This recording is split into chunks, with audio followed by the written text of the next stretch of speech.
آخر کار شیخ رشید کی بھی خاموشی ٹوٹ گئی۔ انہوں نے اپنے ٹویٹر اکاؤنٹ پہ ٹویٹ کیا، اللہ اللہ کر کے 16 ماہ کی غریب دشمن حکومت کے سیاہ دور سے قوم کو نجات نصیب ہوئی، اور آج سندھ ہاؤس میں ممبروں کی خرید و فروخت سے بننے والی سازشی اسمبلی تحلیل ہو گئی۔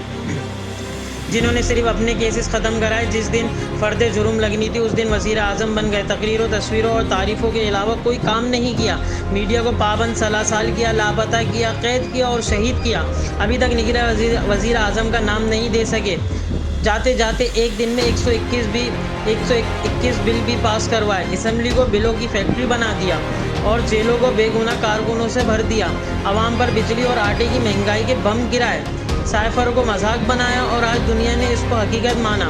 آج سائفر کی دستاویزات پر امریکی ترجمان بھی بات کرنے کو تیار نہیں ہے اور پی ٹی آئی کے دورہ روس کے خلاف امریکہ کے اعتراض کا اعتراف کر رہا ہے۔